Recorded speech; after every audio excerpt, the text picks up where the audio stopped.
Yes, good afternoon to everyone. सब लोग joint हो गए? खुशी कटारिया, खुशी सिंह, मैथिली पटेल, मैथिली शाह, पूजा Patel, Priyanshi Chaudhary. Okay.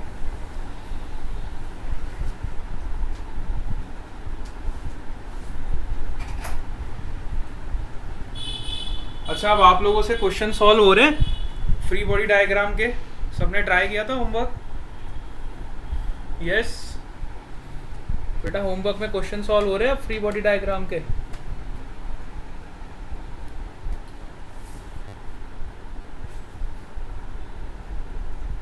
Yes sir. हाँ, अभी भी ना काफ़ी बच्चे बहुत अच्छा कर रहे हैं होमवर्क. कई बच्चे अभी भी होमवर्क नहीं करते. जब तक डायग्राम ड्रॉ नहीं करोगे, मेरे को पिक्चर नहीं भेजोगे, मैं कैसे बताऊंगा आप लोग सही कर रहे हो कि गलत कर रहे हो हैं? तो डायग्राम ड्रॉ करोगे तभी पता चलेगा ना whether you are going right और रॉन्ग. मुझे कैसे पता चलेगा?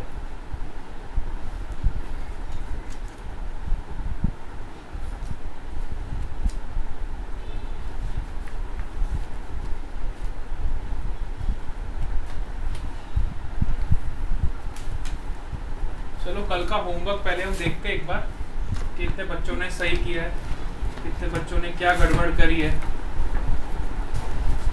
जो कॉमन चीज़ें मैंने ऑब्जर्व करी आपके होमवर्क में, that I will discuss with you.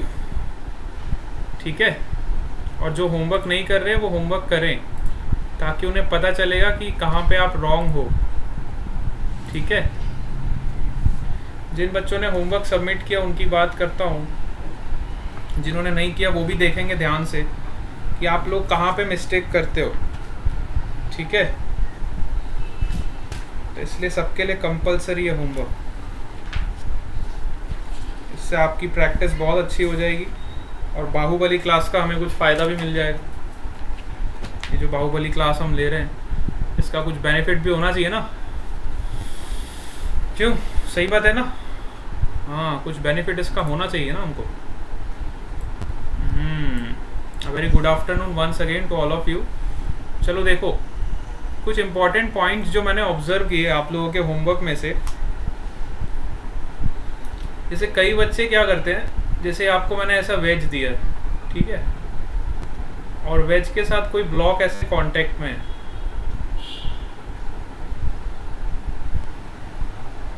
और इस पे सपोज करो मुझे फोर्सेस शो करने. इसका मास है m1 और इसका मास है m2 और ये एंगल आपको दिया रहता है थीटा.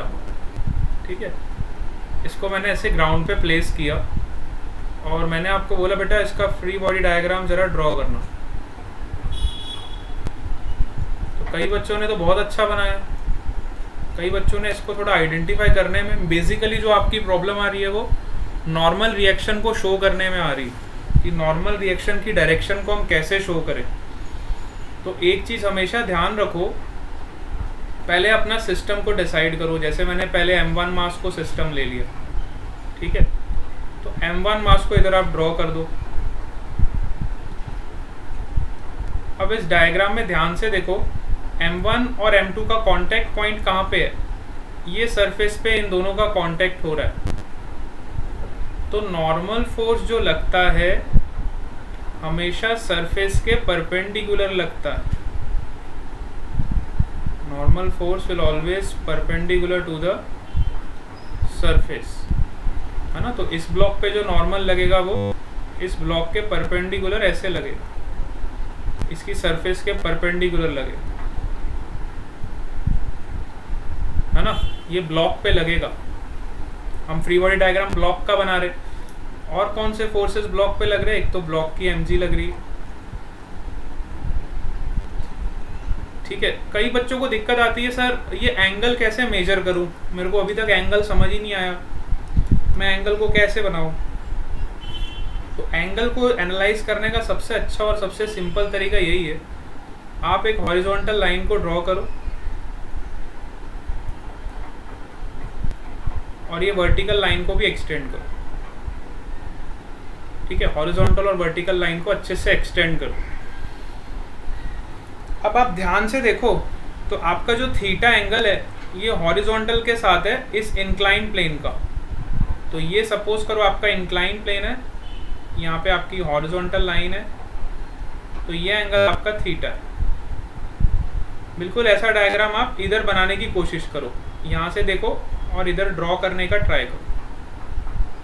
ठीक है, अब ये एंगल आपका थीटा है, तो देखो इस ट्राइंगल को अगर मैं कंप्लीट करूँ, इस ट्राइंगल को अगर मैं कंप्लीट करूँ, ध्यान से देखोगे बस, जिसको एंगल में प्रॉब्लम आती है वो इधर देखेंगे।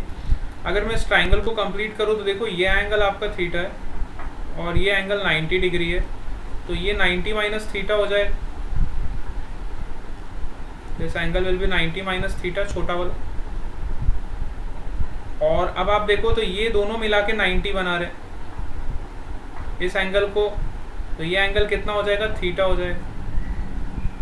ठीक है, ये 90 माइनस थीटा हुआ तो ये वाला एंगल अपने आप थीटा हो जाएगा ना।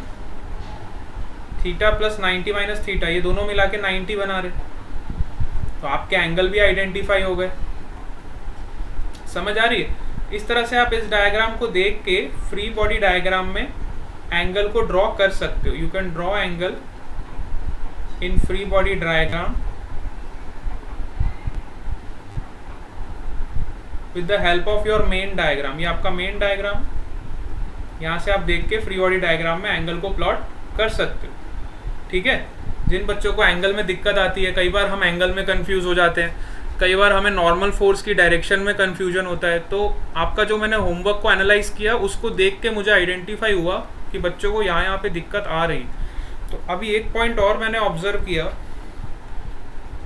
कि कई बच्चों को ना नॉर्मल रिएक्शन शो करने में, जैसे अब सपोज करो मैंने आपको बोला draw the free body diagram of this M2 मास, तो अगर मुझे M2 मास का FBD बनाना है तो M2 पे कौन कौन से फोर्सेस लग रहे हैं, तो पहले M2 को आप ड्रॉ कर दो। ठीक है, ये एंगल आपका थीटा, ये आपका M2। एक्सटर्नल फोर्स तो सभी लोग अच्छे से शो कर देते हैं, M2 जी सबने शो कर दिया।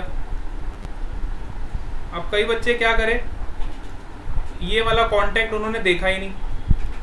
भाई यहाँ भी देखो, ये जो वेज है इसका ग्राउंड के साथ कांटेक्ट हो रहा है, तो वेज का ग्राउंड के साथ कांटेक्ट हो रहा है, तो यहाँ भी एक नॉर्मल रिएक्शन आएगी इसके परपेंडिकुलर, इसको आप बोलोगे N2। ठीक है, तो ग्राउंड के द्वारा भी तो एक नॉर्मल रिएक्शन लगेगा क्योंकि यहाँ पे भी इसका कांटेक्ट हो रहा है। अच्छा, दूसरा वेज का कहाँ पे कांटेक्ट हो रहा है, वेज का ब्लॉक के साथ भी कांटेक्ट हो रहा है, देखो, तो ब्लॉक भी एक नॉर्मल रिएक्शन लगाएगा। तो ब्लॉक जो नॉर्मल रिएक्शन लगाता है, अब कई बच्चों क्या करते हैं, नॉर्मल रिएक्शन ऐसे शो करते हैं ब्लॉक पे, वेज पे। भाई this is not correct to show the normal reaction. मैंने आपको अभी बताया normal reaction will always act perpendicular to the surface. तो अगर मुझे M2 मास पे नॉर्मल रिएक्शन शो करना है तो this is not the correct way. The correct way to draw the perpendicular to any surface, देखो ये आपकी सरफेस है, इसके परपेंडिकुलर लाइन तो ऐसे ही आएगी ना, this will be your N1। ठीक है, you can always see that normal reaction is always perpendicular to the surface, normal reaction is always perpendicular to the surface। तो ये इसका करेक्ट फ्री बॉडी डायग्राम है M2 मास। ठीक है, जो confusion आ रहे थे आज मैं वो डिस्कशन कर रहा हूँ आपके साथ, ताकि फिर कभी आप ऐसी मिस्टेक्स नहीं करो, है ना। एम आई करेक्ट और नॉट?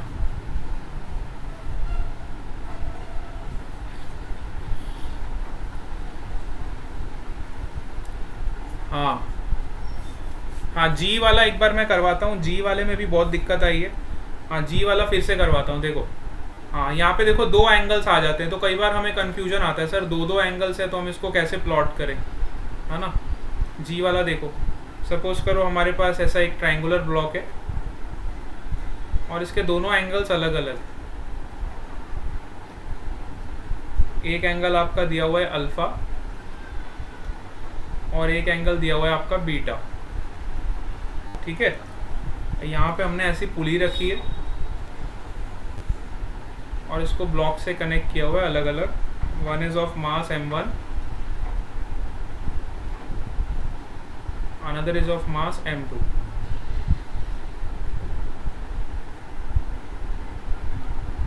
ठीक है, तो अब ये सारे सरफेस आपके स्मूथ है क्वेश्चन में ऐसा गिवन है, all the surfaces are smooth,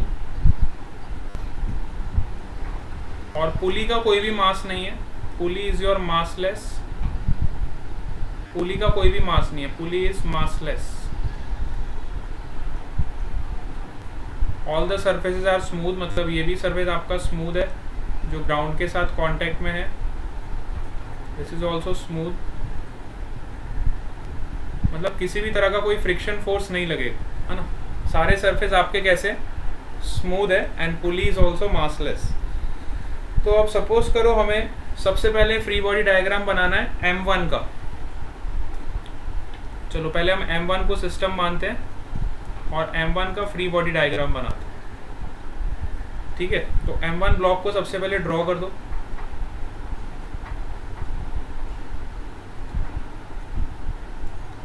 ठीक है, अब M1 पे देखो कौन सा एक्सटर्नल फोर्स लग रहा है, तो एक्सटर्नली तो एक तो M1G लग रहा है। mg हमेशा वर्टिकली डाउनवर्ड लगेगा from the centre of the body, mg will always act in vertical downward direction from the center of the body, m1g। ठीक है, अब देखते हैं m1 का कांटेक्ट कहाँ पे हो रहा है। तो देखो m1 का कांटेक्ट एक तो ये वेज के साथ हो रहा है और दूसरा ये स्ट्रिंग के साथ भी हो रहा है। दो पॉइंट्स पे इसका कांटेक्ट, एक पॉइंट पे हो रहा है और एक ये सरफेस पे कांटेक्ट हो रहा है। ठीक है, दो जगह पे M1 ब्लॉक का कांटेक्ट हो रहा है। तो सरफेस की वजह से तो इस पे नॉर्मल रिएक्शन लगेगा which is perpendicular to the surface, suppose this is your N1। ठीक है, अच्छा अब ये पॉइंट पे कांटेक्ट हो रहा है तो स्ट्रिंग कनेक्टेड है तो यहाँ पे टेंशन लगेगा, तो यहाँ पे एक टेंशन फोर्स लगेगा। Tension force is always away from the point of contact. ठीक है, tension force is always away from the point of contact. तो ये टेंशन फोर्स मैंने शो कर दिया। अच्छा अब एंगल की कंफ्यूजन आती है। चलो तो एंगल फिर से मैं आपको बताता हूँ एंगल कैसे ड्रॉ करते हैं। एंगल ड्रॉ करने के लिए सबसे पहले आप हॉरिजॉन्टल लाइन ड्रॉ कर दो, वर्टिकल लाइन ड्रॉ कर दो। अब अपने डायग्राम से कंपेयर करो, देखो ये वाला एंगल अल्फा है वेज का। ठीक है, तो मतलब यहाँ से ये वाला एंगल आपका अल्फा है। अच्छा ये अगर आपका अल्फा है और ये 90 डिग्री है, तो इस ट्राइंगल की बात करूँ तो ये ट्राइंगल में ये वाला एंगल जो है 90 माइनस अल्फा होगा, मतलब आपका ये वाला एंगल जो होगा वो अल्फा हो जाएगा। ये आपका 90 माइनस अल्फा होगा और ये वाला एंगल क्या हो जाएगा, अल्फा। समझ आया? इस तरह से हमने एंगल को भी शो कर दिया। तो ये हमारा कंप्लीट फ्री बॉडी डायग्राम हो गया M1 मास्क। ठीक है, M1 मास्क का एक कंप्लीट आपका फ्री बॉडी डायग्राम है। इसके अलावा और तो कोई फोर्सेस लग नहीं रहे ना M1। ठीक है, तो मैंने सारे फोर्सेस भी शो कर दिए, मैंने सबके एंगल्स भी शो कर दिए। तो ये मेरा फ्री बॉडी डायग्राम कंप्लीट हो गया। ठीक है, सबको क्लियर हुआ है? हाँ, M1 मास्क कैसे हमने ड्रॉ किया सबको पता चला। अब जनरली जो आप लोगों की मिस्टेक होती है वो कहाँ पे होती है वो भी मैं बताता हूँ। जनरली जब बच्चा ड्रॉ करता है डायग्राम को तो कई लोग ये चीज़ नोटिस नहीं करते, that I am going to discuss with you, कि आपकी स्ट्रिंग तो देखो पूरी एक ही है, ये पूरे ब्लॉक के साथ आपकी एक ही स्ट्रिंग कनेक्टेड है ना,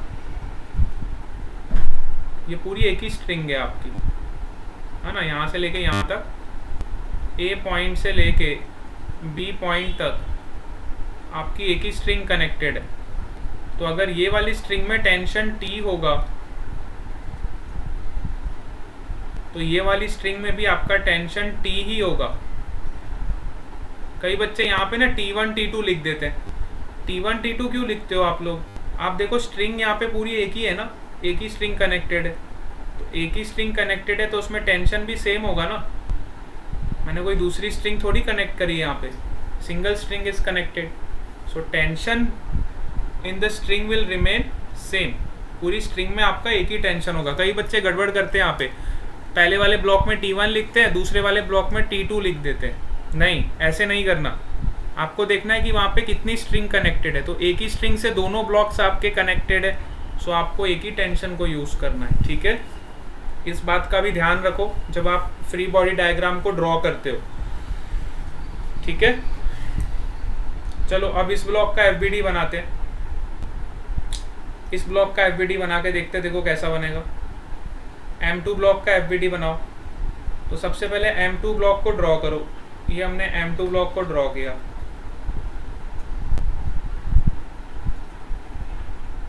ठीक है।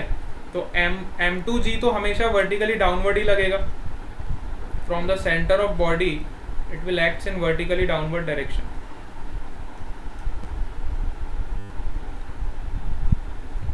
ये आपका हो गया M2G। अच्छा अब देखो ब्लॉक का कांटेक्ट कहाँ पे हो रहा है, तो एक तो यहाँ पे कांटेक्ट हो रहा है, तो यहाँ पे नॉर्मल रिएक्शन लगेगा। This normal reaction will be perpendicular to the surface, this is your N2।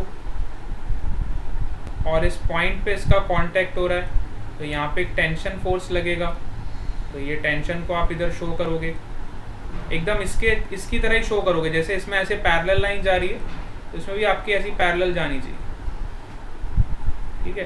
Tension force will always act away from the point of contact.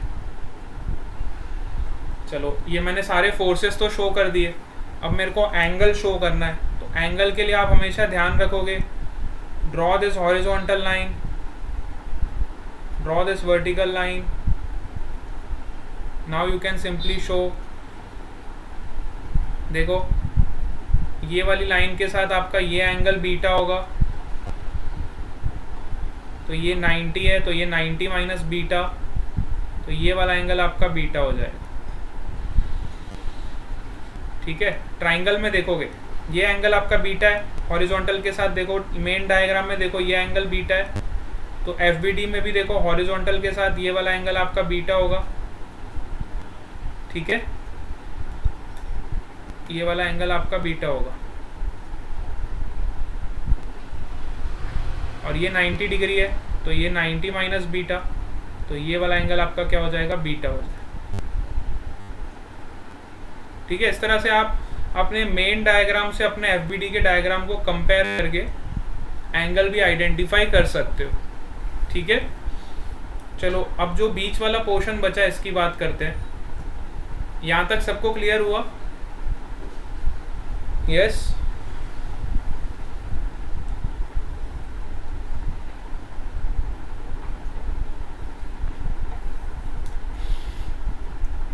यहां तक किसी को कोई डाउट है तो बताओ।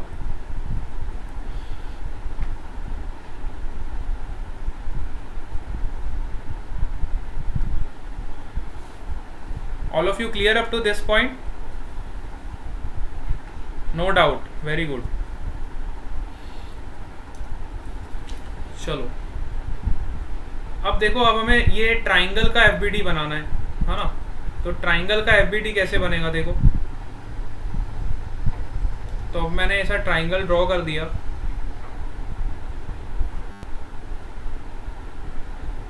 और इस ट्राइंगल पे पुली भी कनेक्टेड है, तो पुली को भी बना दिया। अभी एंगल्स भी आप शो कर दो, कोई दिक्कत नहीं। ये एंगल आपका अल्फा है, ये एंगल आपका बीटा है, यहाँ से आपकी स्ट्रिंग भी कनेक्टेड है, ठीक है। तो इसका एफबीडी कैसा होगा देखो। तो पुली का इसका मास आपको गिवन नहीं है ना, इसका मास गिवन है, हाँ। इसका मास कितना है, M3। ट्राइंगल का मास आपको दिया हुआ है M3। तो देखो सबसे पहले तो आप M3G शो करोगे from the centre of triangle to vertically downward direction, this is your M3G। Then you will show the normal reaction which is perpendicular to the surface, this is your normal reaction. अच्छा, क्योंकि यहाँ पे contact हो रहा है ना ground के साथ, तो ये नॉर्मल रिएक्शन हो गया। इसके बाद आप देखो स्ट्रिंग पे टेंशन फोर्स लगेगा, तो ये टेंशन फोर्स आप शो करोगे, यहाँ भी टेंशन है, यहाँ भी टेंशन है। अच्छा, पुली आपका मासलेस है, इसका कोई भी मास नहीं है, तो इसकी कोई mg नहीं लगाओगे। पुली आपका मासलेस दिया हुआ है ना क्वेश्चन में, पुली इज योर मासलेस, तो उसका कोई mg नहीं होगा। बस, तो ये आपका फ्री बॉडी डायग्राम हो गया। और कोई फोर्सेस लग रहे हैं क्या, चेक कर लो। नहीं, नॉर्मल रिएक्शन हो गया, mg हो गया, टेंशन हो गया, ठीक है। हाँ, और भी फोर्सेस लग रहे बेटा, ध्यान से देखो, और कौन से फोर्सेस लग रहे हैं इस ट्राइंगल पे, और कौन से फोर्सेस लगेंगे बताओ।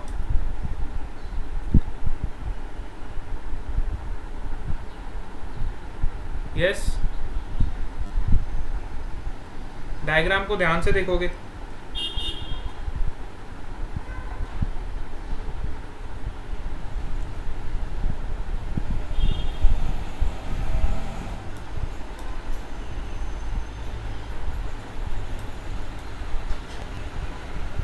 हाँ, और कौन से फोर्सेस लगेंगे इस पे बताओ, देख पा रहे हो क्या? अरे ट्राइंगल का ब्लॉक के साथ भी तो कांटेक्ट है। ब्लॉक का जब हम ट्राइंगल के साथ कांटेक्ट लेते थे तो ये ट्राइंगुलर जो आपका अरेंजमेंट रखा है इसका ब्लॉक के साथ भी तो कांटेक्ट होगा। तो ब्लॉक पे N1 अगर ऊपर लग रहा है तो ट्राइंगल पे N1 आपका नीचे लगेगा। ट्राइंगल पे N1 फोर्स कहाँ लगेगा? Vertically downward.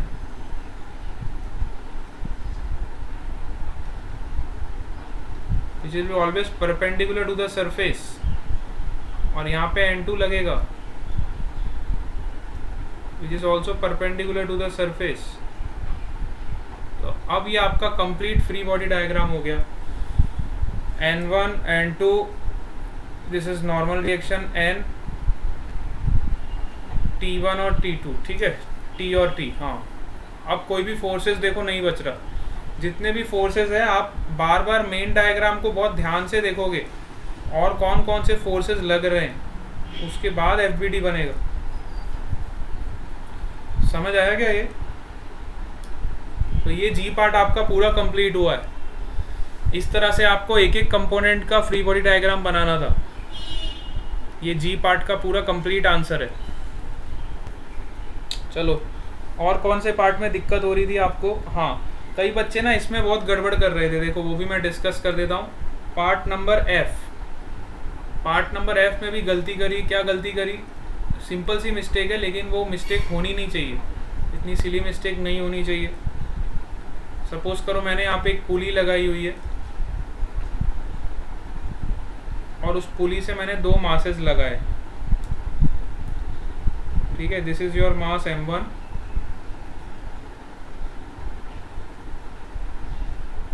And this is your mass M2। अब कई बच्चे क्या कर रहे हैं, जैसे M2 का फ्री बॉडी डायग्राम बना रहे हैं तो यहाँ तक तो सही करते हैं, M2 के लिए M2G लगा दिया, यहाँ पे लिखते हैं T2। अच्छा, फिर इसका फ्री बॉडी डायग्राम बनाना हो तो M1 लगा दिया, M1G लिखा और यहाँ पे लिखा T1। अब बताओ, आप खुद ही बताओ, ये दोनों स्ट्रिंग क्या अलग अलग है क्या? ये एक ही स्ट्रिंग है ना? ध्यान से डायग्राम देखो, क्या ये दोनों स्ट्रिंग्स अलग अलग है? ऑब्जर्व करो डायग्राम को, क्या दोनों स्ट्रिंग अलग अलग है क्या? नहीं। तो दोनों स्ट्रिंग अलग अलग नहीं है तो हमें T1 T2 नहीं लिखना है, तब हम क्या लिखेंगे? We will use only T, ठीक है। Instead of T1 and T2 आप सिंपल लिखोगे T। दोनों पे टेंशन सेम होगा। इस पे अगर टेंशन आपका T है तो इस पे भी टेंशन आपका T ही होगा। दोनों पे टेंशन आपका सेम होगा because it is connected with the same string. हाँ, तो हो गया, ये फ्री बॉडी डायग्राम M2 का हो गया, ये फ्री बॉडी डायग्राम M1 का हो गया। दैट्स इट, इतना ही आपको करना था। अच्छा, अगर आपको पुली का फ्री बॉडी डायग्राम बनाना है तो पुली को आप अलग से बनाओ। ये हमने पुली बनाई। अब इस पे कौन कौन से देखो स्ट्रिंग्स कनेक्टेड है। एक तो यहाँ पे T लगेगा, पुली में T ऐसे लगेगा। Tension will always act away from the point of contact, ठीक है। अच्छा, यहाँ पे टी लग रहा है तो इसके सेंटर पे ये वाले पॉइंट पे टेंशन कितना लगेगा? This will be 2t। यहाँ पे भी टेंशन लगेगा 2t। That's it, this is the free body diagram of your pulley. ये t और t ऐड हो जाएंगे ना, तो t प्लस t कितना हो जाएगा ऊपर? 2t लगेगा। समझ आया? तो t और t को ऐड करोगे, दोनों टेंशन्स आपके ऐड अप हो जाएंगे। और टेंशन का जो डायरेक्शन है, डायरेक्शन के लिए आप हमेशा ध्यान रखो। अब देखो, ऊपर वाला जो पॉइंट ऑफ कांटेक्ट है आपका, ये यहाँ पे आपका स्ट्रिंग कांटेक्ट में है, तो पॉइंट ऑफ कांटेक्ट से हमेशा अवे शो करोगे टेंशन का डायरेक्शन। मैं इसको बड़ा करके आपको ड्रॉ करके बताता हूँ ताकि आपको और अच्छे से क्लैरिटी होगी। देखो, ये सपोज करो आपकी पुली है, बहुत बड़ी पुली बना रहा हूँ, आपको बिल्कुल भी कंफ्यूज नहीं होगा। देखो, यहाँ पे अगर आपका टेंशन T है, tension is always away from the point of contact. This is point of contact A, this is point of contact B. It is always away from the point of contact. Suppose this is point of contact C, so tension will always away from the point of contact. ठीक है, तो इधर पे tension का direction ऊपर होगा और इसका मैग्नीट्यूड कितना होगा? Which is T plus T, that is your 2T। और सिमिलरली अगर मैं इस पॉइंट पे बात करूँ, let suppose this point is your D, तो tension will be always opposite from the point of contact. इसका मैग्नीट्यूड कितना होगा? 2T। And this is your ceiling जिस पे आपने पुली को कनेक्ट किया है। इस तरह से हमें फ्री बॉडी डायग्राम को ड्रॉ करना है। अब क्लियर हुआ? पुली वाला देखो डायग्राम, खाली पुली वाला डायग्राम ध्यान से देखो, अच्छे से क्लियर हुआ होगा। हमेशा पॉइंट ऑफ कॉन्टैक्ट को दिमाग में लेके चलना है। ये पॉइंट ऑफ कॉन्टैक्ट से हमेशा आप टेंशन फोर्स को अवे शो करोगे। ठीक है, यस। चलो, ये पॉइंट अगर हमें क्लियर है। अच्छा, और कौन से पार्ट में गड़बड़ करते थे आप? बाकी तो ठीक था। एक ये लिफ्ट वाला क्वेश्चन था, लिफ्ट वाला भी मैंने आपको दिया था। लिफ्ट वाला ट्राई किया था किसी ने?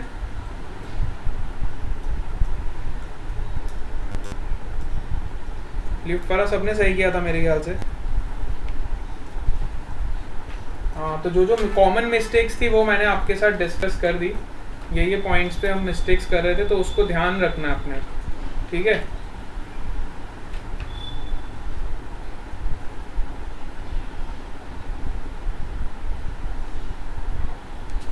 चलो ये पार्ट क्लियर हो गया।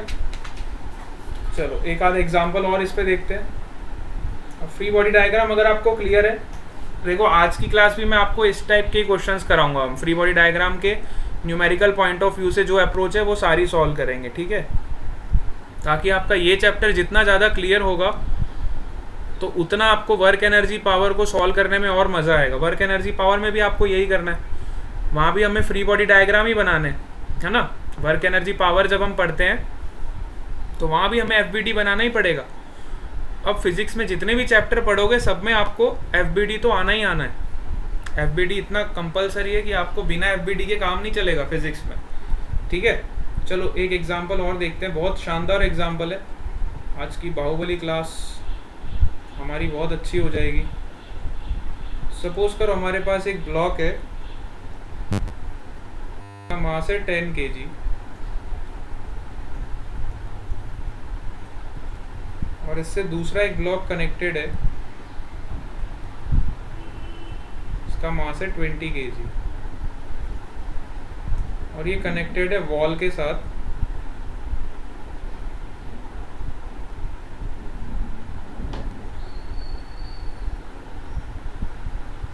और ये कनेक्टेड है ग्राउंड के साथ।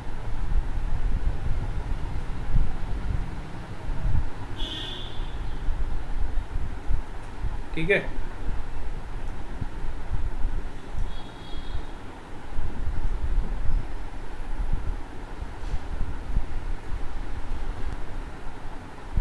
ये कनेक्टेड है आपका ग्राउंड के साथ। ये क्या हो रहा है? Let me draw once again. ठीक है, ये आपका कनेक्टेड है ग्राउंड के साथ और ये आपका वर्टिकल वॉल है। ठीक है, अब हमने क्या किया, इधर फोर्स लगाया 100 न्यूटन का, इधर हमने फोर्स लगाया 100 न्यूटन का। ठीक है, और 20 केजी पे ब्लॉक पे फोर्स लगाया 50 न्यूटन का।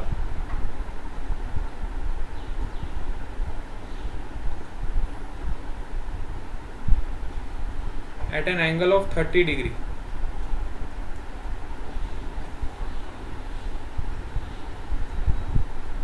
At an angle of 30 degree, we have applied a force of 50 Newton on 20 kg block.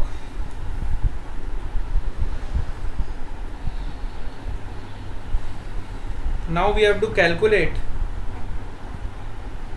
the forces exerted by the surface on the blocks. तो ये surface 1 है आपका,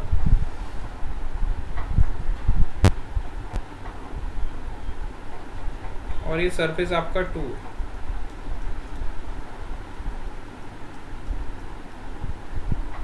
The question is that what is the force exerted by the surface on the blocks?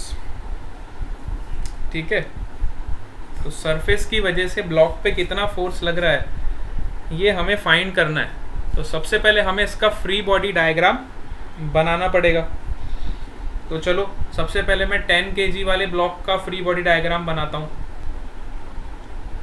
सब लोग draw करोगे है ना, जैसे ही मैं ड्रॉ करता हूँ वैसे आपको भी ड्रॉ करना है। खुद से ट्राई करोगे तो अच्छे से आपको समझ आएगा। तो ये 10 kg ब्लॉक सबसे पहले मैंने ड्रॉ किया।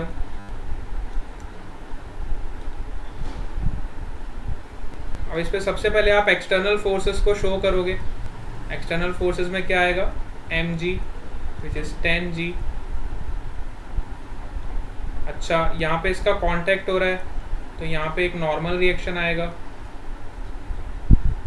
Let's say this is your N1। अच्छा, यहाँ पे 100 newton is your external force, that also you have to show. This 100 newton is your external force.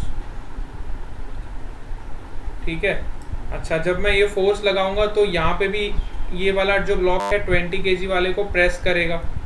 तो प्रेस करेगा तो इस पे भी नॉर्मल रिएक्शन लगेगा इधर। Let's say this is your N2। ठीक है, तो ये 10 kg वाले ब्लॉक का फ्री बॉडी डायग्राम हो गया।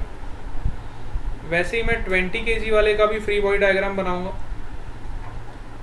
देखो 20 kg पे कौन से फोर्सेस लगेंगे।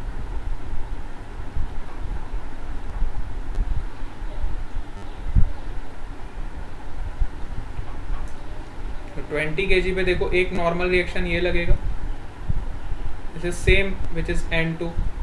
Action and reaction, these both are action and reaction. ठीक है, एक इस पे लगेगा 20 इंटू जी mg। अच्छा, फिर ये यहाँ पे कांटेक्ट हो रहा है तो यहाँ पे एक नॉर्मल रिएक्शन लगेगा, इसको नाम दे दो N3। अच्छा, अब जब आप इस पे फोर्स लगाओगे तो ये वाला ब्लॉक है इसको प्रेस करेगा और ये वाला ब्लॉक है वॉल को प्रेस करेगा। तो वॉल को जब प्रेस करेगा यहाँ पे तो वॉल भी इस पे एक नॉर्मल रिएक्शन लगाएगा। Let's say this is your N4। so this is the complete free body diagram of 10 kg and 20 kg block। सबको समझ आया कैसे हमने FBD ड्रॉ किया? yes, all of you got how we have drawn the FBD? हाँ, इस तरह से आपको सबसे पहले FBD को ड्रॉ कर लेना है, फ्री बॉडी डायग्राम। ठीक है, इससे आपका 60% काम कंप्लीट हो जाता है। अब 40% आपको कैलकुलेशन करना रहता है तो वो हम उसको सॉल्व करेंगे। बस 60% आपका टास्क यहाँ पे कंप्लीट हो जाता है अगर आपका फ्री बॉडी डायग्राम सही से बन गया तो। ठीक है, 60% ऑफ टास्क इज डन। अब चलो हमें फोर्सेस निकालने, ये सारे फोर्सेस की हमें वैल्यू निकालनी है। तो चलो फाइंड करते हैं। अच्छा, 20 kg पे एक फोर्स और लग रहा है जो हमने नहीं शो किया। देखो 20 kg पे आपका एक फोर्स और लग रहा है, ध्यान से देखोगे तो ये वाले फोर्स को हमने अभी शो नहीं किया। ये भी तो लग रहा है 50 newton at an angle of 30 degree. ये भी आपको शो करना पड़ेगा 50 newton at an angle of 30 degree. जितने भी फोर्सेज है सबका आपको ध्यान रखना है। चलो अब हम एक एक करके दोनों ब्लॉक्स की इक्वेशंस को लिखेंगे। तो पहले 10 kg वाली ब्लॉक की इक्वेशंस को लिखते हैं। तो 10 kg वाली ब्लॉक पे क्या इक्वेशन आएगी देखो, नेट फोर्स कितना लग रहा है इस पे, क्या ये ब्लॉक मूव कर रहा है,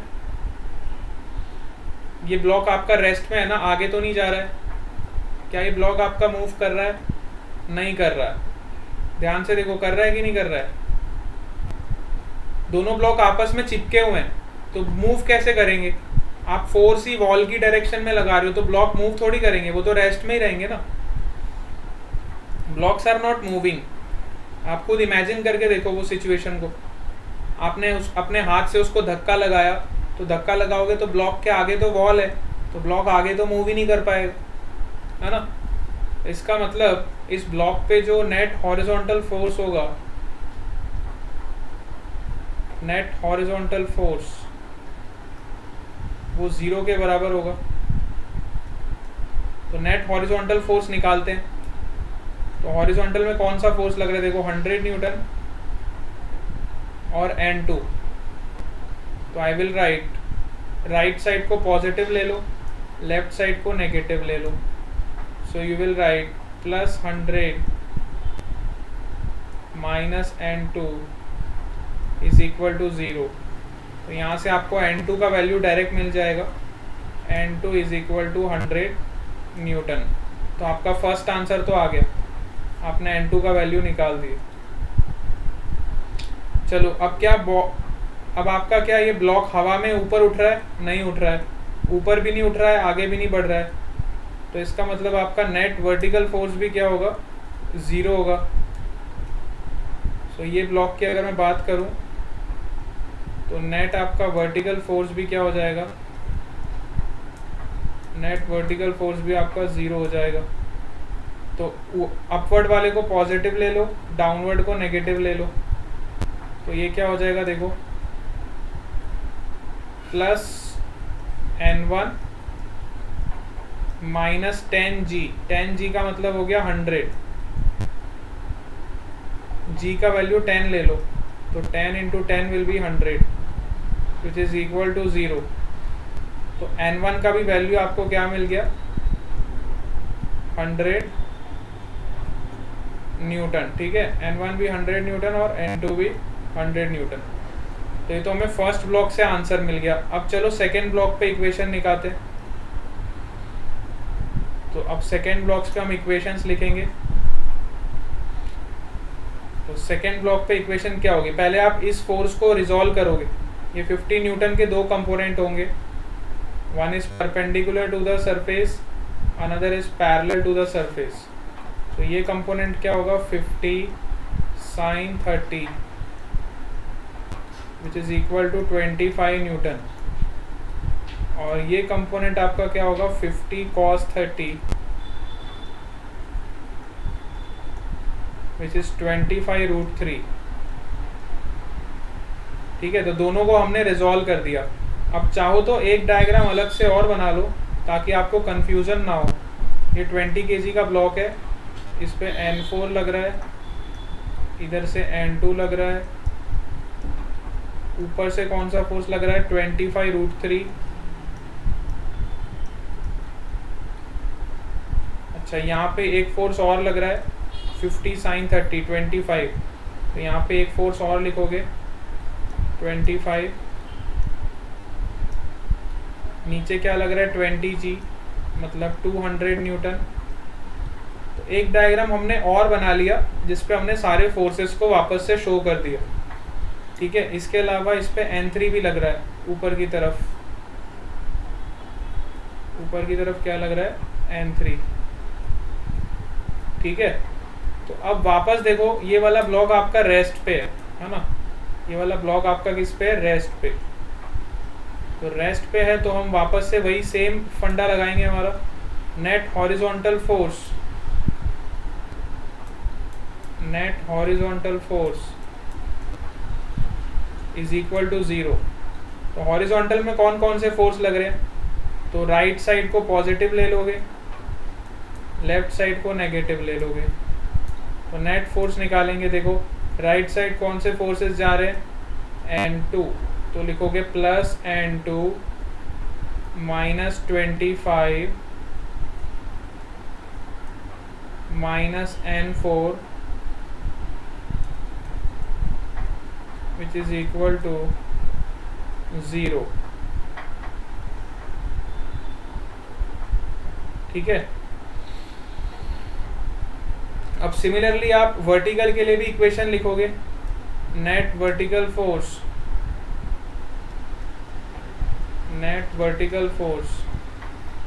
इज इक्वल टू 0। तो वर्टिकल में कौन कौन से फोर्सेस है देखोगे, तो 200, नीचे वाले को पॉजिटिव ले लोगे, सॉरी ऊपर वाले को पॉजिटिव ले लोगे, नीचे वाले को नेगेटिव ले लो, तो ये हो जाएगा plus N3 minus 25√3 minus 200 which is equal to 0। तो यहाँ से N3 का वैल्यू आपको मिल जाएगा 200 प्लस 25√3।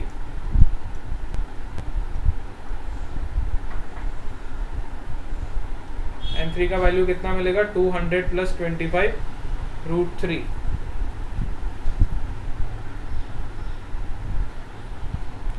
क्लियर हुआ सबको?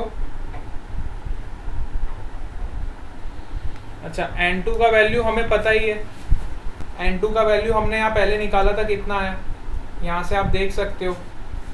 N2 का वैल्यू हमने यहाँ पे निकाला था, कितना आया था, 100।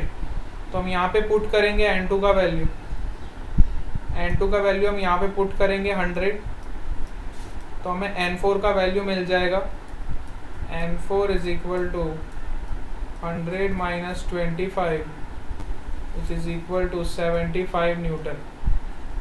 तो हमें N1 भी मिल गया, N2 भी मिल गया, N3 भी मिल गया और N4 भी मिल गया। ठीक है, हमने सारे नॉर्मल फोर्सेस निकाल लिए, यही तो हमें कैलकुलेट करना था। These are the contact forces which are exerted by the floor and the wall। ठीक है, these all are the contact forces। Sir एक बार रिपीट करो ना लास्ट वाला। अच्छा, लास्ट वाला फिर से बताता हूँ, देखो एक बार फिर से देखो सब, आई एम रिपीटिंग अगेन। देखो ये मेरा 20 kg का ब्लॉक है, यहीं से रिपीट करूँ ना, 20 kg वाले ब्लॉक से। यस, देखो 20 kg वाले ब्लॉक का मैं फिर से आपको बताता हूँ कैसे हम फ्री बॉडी डायग्राम बनाते। तो 20 kg वाले ब्लॉक पे देखो कौन कौन से फोर्सेस लग रहे हैं, पहले आप इधर देखो। तो एक तो लग रहा है 20G, तो मैंने यहाँ लिख दिया 20 इंटू जी विच इज 200। अच्छा, एक लग रहा था N3, तो मैंने N3 को यहाँ पे लिख दिया, नॉर्मल फोर्स। ठीक है, फिर यहाँ पे लग रहा था 50 न्यूटन, 50 न्यूटन लग रहा था 30 डिग्री पे। ये 50 न्यूटन का फोर्स जो है ये 30 डिग्री पे लग रहा था, तो इसके दो कंपोनेंट कर दिए मैंने, एक परपेंडिकुलर कंपोनेंट और एक पैरेलल कंपोनेंट। तो परपेंडिकुलर कंपोनेंट इसका क्या होगा, 50 cos 30, 50 cos थीटा। तो 50 cos 30 की वैल्यू जब आप सॉल्व करोगे तो आपको मिलेगा 25√3, तो मैंने यहाँ पे लिख दिया 25√3। अच्छा, दूसरा जब आप इसका कंपोनेंट करोगे तो यू विल गेट 50 sin 30, और इसका वैल्यू कितना आएगा 25 न्यूटन। तो मैंने यहाँ पे देखो 25 न्यूटन लिख दिया हॉरिजॉन्टल। ठीक है, अच्छा यहाँ पे देखो N4 लग रहा था, तो मैंने ये N4 को भी ड्रॉ कर दिया। यहाँ पे N2 लग रहा था, तो मैंने यहाँ N2 को ड्रॉ कर दिया। तो मैंने सारे फोर्सेस अब शो कर दिए। अब मैंने क्या किया, क्योंकि ये ब्लॉक आपका रेस्ट पे है, तो इस पे नेट हॉरिजॉन्टल फोर्स क्या होगा, 0 होगा। क्योंकि ब्लॉक आपका रेस्ट पे है तो इस पे नेट हॉरिजॉन्टल फोर्स कितना होगा, 0 होगा। तो मैंने हॉरिजॉन्टल फोर्स लिखे, तो हॉरिजॉन्टल में देखो राइट साइड वाले को पॉजिटिव लिया और लेफ्ट साइड वाले को नेगेटिव लिया। तो डायग्राम में देखो N2 माइनस 25 देखो 25 लेफ्ट साइड लग रहा है, minus N4 it is equal to 0। समझ आ रहा है बेटा, समझ आ रहा है? मैत्री पटेल आपका माइक ऑन है।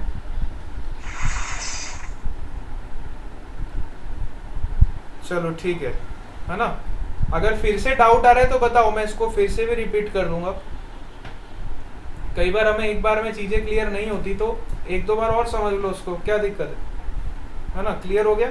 चलो अब देखो, फिर मैंने क्या किया,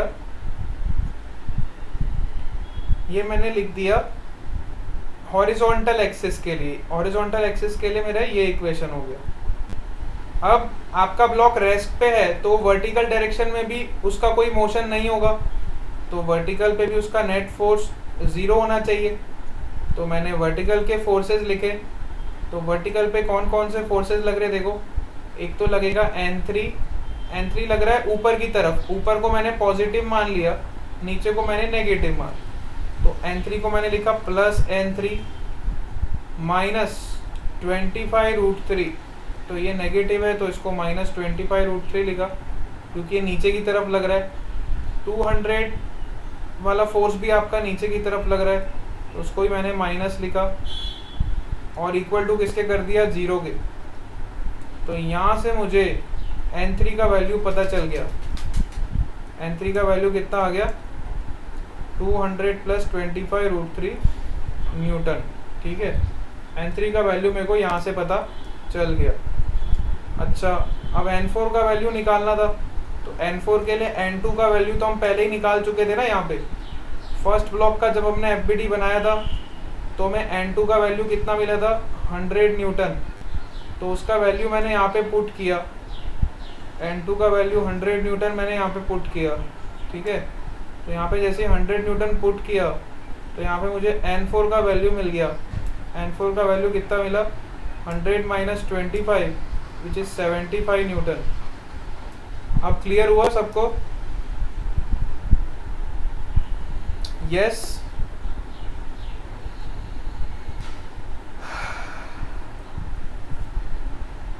चलो ठीक है, बहुत बढ़िया।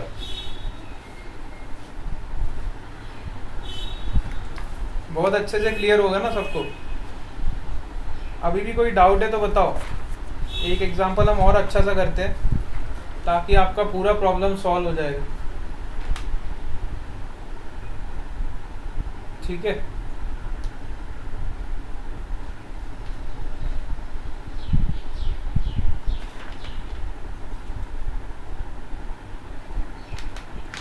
चलो सपोज करो हमारे पास ऐसे दो ब्लॉक्स है।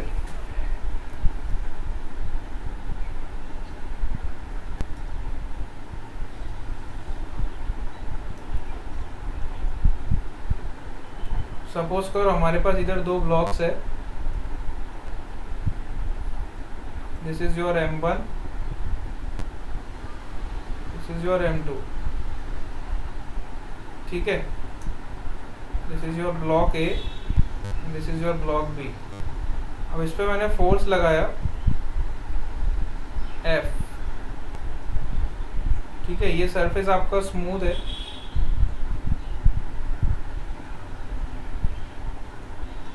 This is your smooth surface. तो हमें फाइंड करना है what is the contact force between the surface. इन दोनों सरफेस के बीच में जो कांटेक्ट फोर्स होगा वो कितना होगा, that we need to calculate. ठीक है, तो हमें क्या निकालना है, कांटेक्ट फोर्स निकालना है। अच्छा, कोई भी फोर्स निकालना हो सबसे पहले आपके दिमाग में क्या आना चाहिए, free body diagram. First always draw free body diagram. तो पहले M1 का FBD बनाओ। देखो M1 ब्लॉक आपका कैसा है, पहले आप M1 का FBD बनाओगे। ठीक है, M1 का FBD देखो इस तरह से होगा। ये आपका M1 ब्लॉक है। इस पे कौन कौन से फोर्सेस लग रहे हैं पहले वो सारे शो करेंगे। चलो इस पे फोर्सेस शो करते हैं। This is your F, this is your M1G, this is your normal reaction N1, ठीक है। अब जब M1 इस पे फोर्स लगाएगा M2 पे, तो M2 भी तो कुछ नॉर्मल रिएक्शन लगाएगा M1 पे। सपोज दिस इज N2, तो ये इसका फ्री बॉडी डायग्राम हो गया। अब वैसे ही आप M2 का भी बना सकते हो। M2 में देखो ये N2 तो लगेगा ही लगेगा, action reaction pair M2G, this normal reaction is let's say N3, तो ये इसका फ्री बॉडी डायग्राम होगा, ठीक है। अब दोनों ब्लॉक जो है आपके एक साथ मूव करेंगे क्योंकि सरफेस आपका स्मूथ है। तो सबसे पहले आप एक्सेलरेशन फाइंड कर लो, ये पूरे को सिस्टम मान के। जब मैं पूरे को सिस्टम मानूंगा और न्यूटन्स का सेकेंड लॉ लगाऊंगा, तो न्यूटन्स का सेकेंड लॉ क्या होता है, net force is equal to mass into acceleration, है ना। ये न्यूटन्स का सेकेंड लॉ है। तो टोटल मास कितना है आपके सिस्टम का, टोटल मास है M1 प्लस M2, और टोटल फोर्स कितना लग रहा है F, एक्सेलरेशन कितना है A, तो यहाँ से एक्सेलरेशन आपको मिल जाएगा F upon M1 plus M2। ये तो हमने एक्सेलरेशन फाइंड कर लिया क्योंकि दोनों ब्लॉक्स आपके साथ में मूव करेंगे ना, दोनों ब्लॉक आपके आपस में चिपके हुए हैं ना, तो दोनों एक साथ आगे मूव करेंगे। अब मुझे फाइंड करना है what is the contact force. Contact force means you have to find N2. N2 is the contact force between your block M1 and M2, ठीक है। तो आप क्या करोगे, ये वाले ब्लॉक पे न्यूटन्स का सेकेंड लॉ लगाओगे, क्योंकि ये ब्लॉक ऊपर तो मूव नहीं कर रहा, तो N3 को कौन बैलेंस करेगा, M2G। N3 will be balanced bye M2G, और इस पे जो हॉरिजॉन्टल फोर्स लग रहा है which is N2, which is equal to mass into acceleration, और एक्सेलरेशन का वैल्यू हम कैलकुलेट कर चुके। कितना कैलकुलेट किया हमने, F upon M1 plus M2, तो हमें N2 का वैल्यू मिल जाएगा M2 into F upon M1 plus M2। This will be your answer. समझ आया?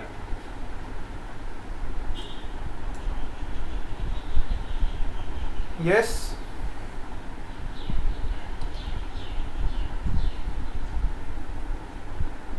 No sir.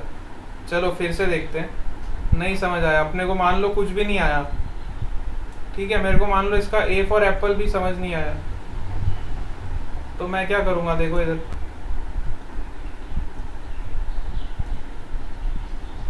अच्छा फ्री बॉडी डायग्राम तक सबको समझ आया, ये सब फिर से इरेज कर दो। चलो फ्री बॉडी डायग्राम कैसे बनाया ये सबको समझ आया, खाली फ्री बॉडी डायग्राम तक बताओ। हाँ फ्री बॉडी डायग्राम तो सबको समझ आया ना, ठीक है। चलो फ्री बॉडी डायग्राम से आपको फिर से बताता हूँ, अब बड़े ध्यान से एकदम स्टेप बाय स्टेप चलेंगे हम। ये सब मिटा दो।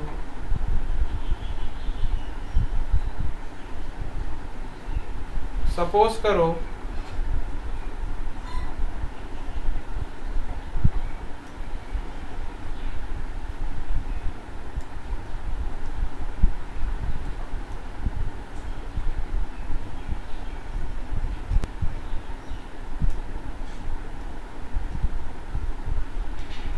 हाँ सपोज करो आपने ये दो ब्लॉक्स को यहां से पुश किया, ठीक है। तो अब हो गया क्या, ये वाला ब्लॉक इसको पुश करेगा और अल्टीमेटली दोनों ब्लॉक्स एक साथ आगे मूव करेंगे विथ सम एक्सेलरेशन। सब लोग मानते हो कि नहीं? सपोज करो आपने इस ब्लॉक को धक्का दिया तो ये दोनों ब्लॉक एक साथ मूव करेंगे कि नहीं करेंगे? क्योंकि ये वाला सरफेस आपका स्मूथ है, ये दोनों ब्लॉक आपस में चिपके हुए हैं। बताओ दोनों ब्लॉक एक साथ आगे चलेंगे कि नहीं चलेंगे? इतना तो बताओ। बिल्कुल चलेंगे। तो मैंने क्या किया, सबसे पहला स्टेप मुझे फाइंड करना था इसका एक्सेलरेशन। तो मैंने दोनों ब्लॉक्स को सिस्टम मान लिया। अभी मैंने देखो एक ब्लॉक को सिस्टम नहीं माना, मैंने दोनों ब्लॉक को सिस्टम मान लिया। तो दोनों ब्लॉक का फ्री बॉडी डायग्राम कैसे होगा? देखो अगर मैंने दोनों ब्लॉक को सिस्टम मान लिया है तो मैं यहाँ पे ऐसे लिख सकता हूँ, this is M1 plus M2। दोनों ब्लॉक को मैंने एक ही सिस्टम मान लिया और इन पे फोर्स कितना लग रहा है F, और इसका एक्सेलरेशन कितना होगा A। तो from Newton second law I can write net force is equal to mass into acceleration which is equal to M1 plus M2 into A। net force is equal to mass into acceleration। तो मैंने दोनों block को एक ही system consider किया और फिर मैंने उसका फ्री बॉडी डायग्राम बनाया। तो ये दोनों ब्लॉक का फ्री बॉडी डायग्राम हो, दोनों को मैंने एक ही मान लिया और दोनों पे एक ही फोर्स कंसिडर कर लिया फिर, क्योंकि दूसरे ब्लॉक पे तो कोई फोर्स लग नहीं रहा ना। अगर आप दोनों को एक साथ ट्रीट करोगे, if you treat both the blocks together, तो दोनों ब्लॉक्स को मिला के इन पे एक ही फोर्स लग रहा है F। ठीक है, तो सबसे पहला स्टेप मैंने क्या किया, दोनों ब्लॉक्स को सिस्टम मान के इसका फ्री बॉडी डायग्राम ड्रॉ किया। ठीक है, ये स्टेप सबको समझ आया? हाँ, तो यहां से मुझे क्या पता चला, यहां से मुझे उसका एक्सेलरेशन पता चल गया। तो मुझे एक्सेलरेशन का वैल्यू यहाँ से पता चल गया। ऐसा मैंने इसलिए किया क्योंकि यहाँ से मुझे एक्सेलरेशन का वैल्यू पता चल गया, which is F upon M1 plus M2।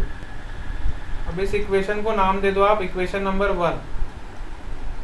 ठीक है, अब मेरे को फाइंड क्या करना था, मुझे फाइंड करना था क्वेश्चन में N2 का वैल्यू। तो N2 का वैल्यू निकालने के लिए अब मैं ये वाले फ्री बॉडी डायग्राम पे आ गया M2 के। Now consider this free body diagram and apply Newton's second law on this block। आप न्यूटन्स का सेकेंड लॉ एक ब्लॉक पे भी लगा सकते हो, आप न्यूटन्स का सेकेंड लॉ दो ब्लॉक के सिस्टम पे भी लगा सकते हो। तो मैं अब न्यूटन्स का सेकेंड लॉ इस ब्लॉक पे लगाऊंगा। So net force in horizontal direction which is equal to mass into acceleration. तो net force in horizontal direction क्या लग रहा है, M2 वाले ब्लॉक पे तो एक ही फोर्स लग रहा है N2 इज इक्वल टू मास कितना है इस ब्लॉक का M2 इनटू एक्सेलरेशन। तो यहाँ से मुझे एक्सेलरेशन का वैल्यू पता है, उसको मैं इसमें पुट करूँगा तो मुझे N2 का वैल्यू मिल जाएगा which is M2 into F upon M1 plus M2। This will be my answer. मुझे N2 का वैल्यू पता चल गया। समझ आया? अब समझ आया? इस तरह से जब आप थोड़े क्वेश्चंस प्रैक्टिस करोगे तो आपका अपने आप दिमाग चलने लगेगा कि हमें ऐसे ऐसे सॉल्व करना होता। अब थोड़ी प्रैक्टिस आपको घर पे करनी है। आज मैं थोड़े क्वेश्चंस आपको दूंगा, थोड़ी सी प्रैक्टिस आप करोगे तो आपको अपने आप हैबिचुअल हो जाओगे। इस तरह से हम इसको सॉल्व करते हैं। ठीक है, चलो आज की क्लास हम यही एंड करते हैं। Bye bye to all of you, will meet again tomorrow.